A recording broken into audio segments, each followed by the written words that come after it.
Behind me, we've got my 2023 BMW M5 competition, which looks phenomenal. But it looks like this because I loaded on H&R 550 springs, and I also installed an M5 CS carbon fiber body kit. However, I was hanging out with a friend of mine the other day, and he said, you know what? This and this is missing from the exterior. And you know what? I agree.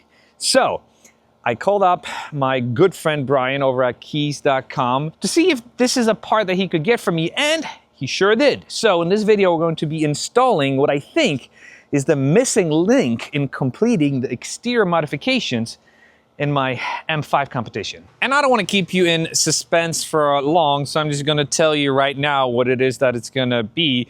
But let me walk you through my thinking about it. So this is the car. You've got the body kit, and the body kit, essentially, the way I see it, it's a line, forget about the shape and all of that. You've got a line that goes like this under the car. You've got a line that goes like this under the door of the car, but then you don't have a line in the back. You see what I'm getting at? Today, we're going to be installing the missing link. That missing link is the completion of this body kit, which will complete the line continuation on the side of the car. And because I don't like to waste your time, I'm going to show you what it looks like because I already installed the other side. This is it. This is what it's going to look like at the end of the video on the other side. And I surely hope the camera picks it up because we've got the front, we've got the sides, and we've got the continuation in the back. And that continuation flows very well with the carbon fiber M5 diffuser. This is the M Performance diffuser. I did not like the CS diffuser. I prefer the M Performance a little better. So look, this is how it flows. This is what it looks like in the back with it installed and with it not installed. And let's take a look at it again. This is what it looks like with it installed, nice and aggressive. And this is what it looks like without it. Kind of naked, if you ask me. And the M5, for the most part, is a little tame in the back. In the front, and let's run to the front, super, super aggressive. You got the dark headlights, you've got the grille, you've got this mean face, nothing oversized, and they're just perfect. Absolutely perfect proportions. But then you go to the side, also absolutely perfect. You actually have wider fenders here, which many people don't know about. Even the rear ones are slightly wider, not as wide as the M3, but still. And then you go to the back, it's kind of tame, especially if you don't have that piece. Installing this piece is pretty straightforward. It comes like this in the spirit of all honesty. I had to drill 1, 2, 3, 4 holes in it.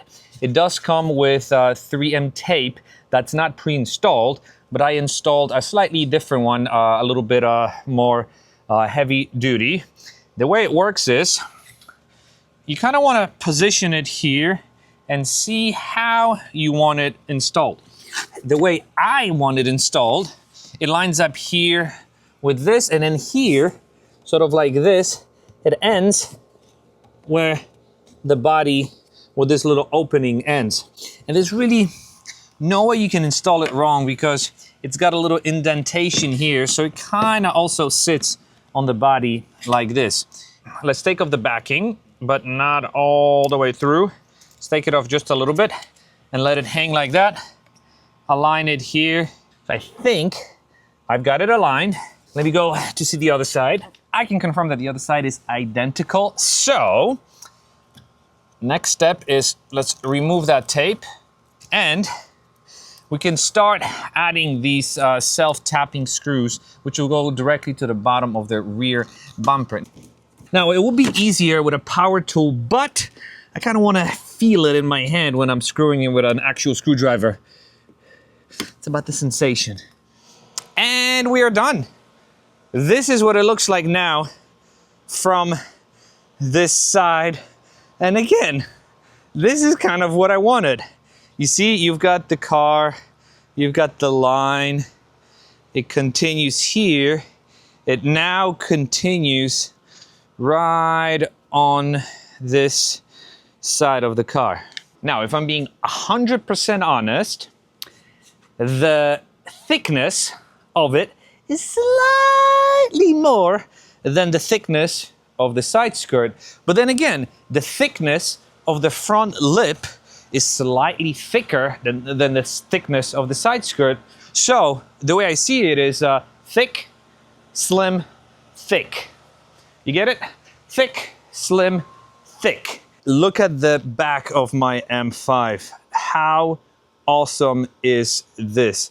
I'm trying to get the right camera angle to show you exactly what this looks like. This is eye level, this is angled the way you would look at it with your own eyes. And this is what I will see. I don't care about if people like it or hate it. This is what I will see from my point of view. And I've got to say, I love it.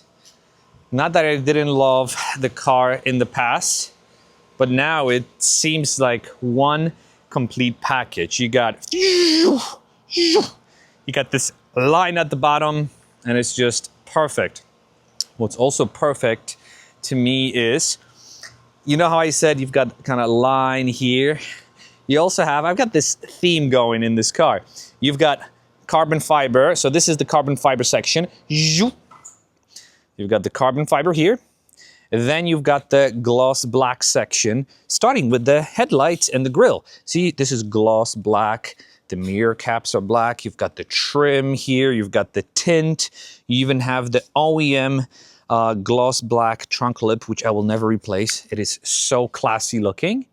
And then on top, you've got this beautiful OEM carbon fiber roof. So technically, we've got a gloss black sandwich that is wrapped in carbon fiber. Carbon fiber, gloss black, carbon fiber. Perfect. I mean, if you're crazy as I am, I mean, this is perfect. This is the theme that many people are chasing, and I think I found it. Because there's a point where you can slap too much carbon fiber on your car, and I've been there. If you follow my channel, you know I kind of made those mistakes with my F80 where I had so much carbon fiber on it, then I removed some and it became perfect. But you can also have not enough, where the car just doesn't look as aggressive as it should be, especially for a performance machine. So this, to me, perfect blend. Perfect blend of performance, classiness, just perfection. Before we finish, two things. The product that I used in this video, I am going to link. If they don't have it on the website, just email Keys at info@keys.com, and they'll set you up with one. But this is just amazing. So thank you, Keys, for helping me find that missing carbon fiber piece. Two is I'm contemplating switching up the wheels a little bit, and hear me out. I want to go with sort of a 5-spoke, flatter kind of design, maybe with a bit of a dish. These are 20-inch OEM wheels.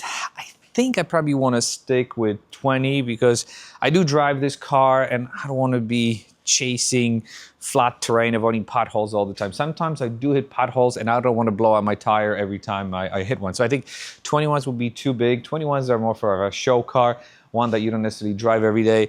20s is what I like. So let me know if there are any wheel choices that you want to recommend, because I would be interested in hearing some. I think BC Forged has a set. Obviously, there have to be forged wheels. I think they will look cool. They will look kind of OEM-ish, and they'll be easier to clean. Not that these are difficult to clean. I do have ceramic brakes, but I just washed the car maybe an hour ago, and you know, I want to get some of the dust from between the spokes, and my fingers are hurting from squeezing them in between the spokes because I use microfiber towel.